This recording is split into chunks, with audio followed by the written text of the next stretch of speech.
जनपद मथुरा में राजस्व विभाग के मंत्री जिलाधिकारी की अध्यक्षता में हुई राजस्व विभाग की समीक्षा बैठक में धारा 34, धारा 67, धारा 116, धारा 80, धारा 24 इन सभी धाराओं को लेकर जनपद की सभी तहसीलों की समीक्षा बैठक हुई। विभिन्न धाराओं को लेकर सभी अधिकारियों को दिशा निर्देश भी दिए गए। मंत्री जी का कहना है कि राजस्व संहिता के अनुसार कुछ धाराओं में देरी होने के कारण या समय से वादों का कार्य न होने के कारण उसमें भी सभी अधिकारियों को निर्देश पारित किए गए हैं। इन सभी वादों को सही समय पर निस्तारित कर तत्काल जिन लोगों ने सार्वजनिक भूमि पर कब्जा कर रखा है, जल्द से जल्द उस भूमि पर बेदखली कराकर उनसे जुर्माना भी वसूला जाए।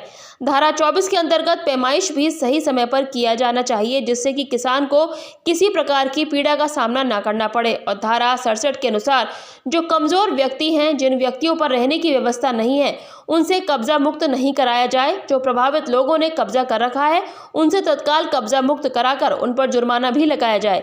माननीय मंत्री जी ने सदर तहसील का निरीक्षण कर आम जनमानस से भी वार्ता करते हुए और निजी पटलों का भी निरीक्षण किया। देखिए, आज जनपद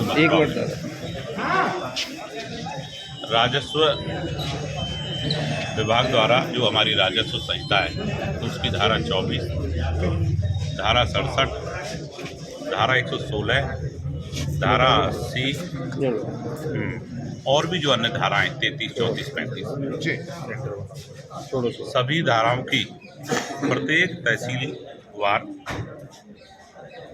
समीक्षा की गई और जनपद मथुरा में धारा 24 जो पैमाइश की होती है उसमें काफ़ी संतोषजनक काम हुआ है। लेकिन जैसे धारा 67 जो सार्वजनिक भूमि होती है उन पर कब्जा होता है, उसमें ज़रूर सुस्ती देखने को मिली। 116 जो बंटवारे की धारा रहती है उसमें भी काफ़ी अच्छा काम यहाँ हुआ है।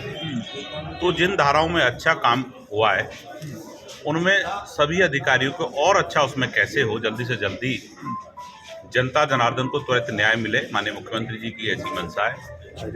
और धारा 67 में जो कमज़ोर व्यक्ति है, कहीं रहने की व्यवस्था उनके पास नहीं है, उन्हें बेदखल न किया जाए। लेकिन जो प्रभावी व्यक्ति हैं उन्होंने अगर सार्वजनिक भूमि पर कब्जा किया तो उनको तत्काल कब्जा मुक्त कराया जाए और उन पर जुर्माना भी लगा करके असूल किया जाए। ऐसे हमारे जिलाधिकारी, अपर जिलाधिकारी, सभी हमारे उप जिलाधिकारी, तहसीलदार, नायब तहसीलदार सभी को इस तरह के निर्देश जारी किए। अच्छा, सबसे बड़ा सवाल ये भी है कि उत्तर प्रदेश में देखा जाए तो जमीनी डिस्प्यूट बहुत है। जो धाराओं की आप बात कर रहे हैं, जिन मामलों की आप बात कर रहे हैं, पैमाइश को लेकर मैं समझता हूँ सबसे ज़्यादा डिस्प्यूट मिलेंगे। कोई पारदर्शी व्यवस्था नहीं सामने आती है, लोग कोर्ट में जा रहे हैं, लड़ रहे हैं, ज़मीनें पड़ी हुई हैं। देखिए, निश्चित ही अगर हम पहले से तुलना करें तो पहले न्यायालयों के अंदर इन वादों की संख्या बहुत ज़्यादा थी। अभी मेरे पास सीट है, मैं आपको भी उपलब्ध कराऊंगा।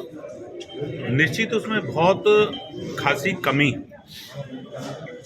इस समय देखने को मिली है और निश्चित मैंने कई फाइलें धारा 24 की निकलवा करके भी स्वयं भी परीक्षण किया है कि पीड़ित को न्याय मिला है, उसकी पैमाइश हुई है, वह संतुष्ट है, नहीं संतुष्ट है।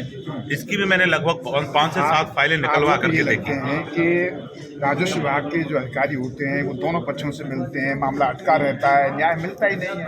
आप देखिए, कागजी बात कर रहे हैं। नहीं, देखिए ऐसा नहीं है। धरातल की जो स्थिति है वो बहुत खराब है। जमीनी स्थिति की बात की जाए तो जमीनी स्थिति बद से बदतर हो रही है।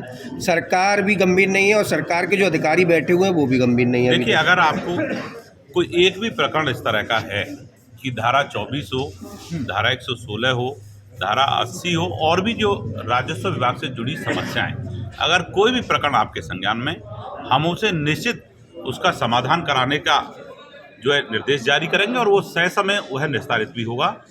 अगर आपके द्वारा, क्योंकि आप भी चौथे स्तंभ के रूप में जनपद में सक्रिय रहते हैं, तो निश्चित आपके संज्ञान में कोई प्रकरण होगा तो हम उसकी जांच करा करके निश्चित उसको न्याय दिलाने का काम सदर तहसील काफी महत्वपूर्ण है, यहाँ का निरीक्षण किया, क्या कुछ मिला है?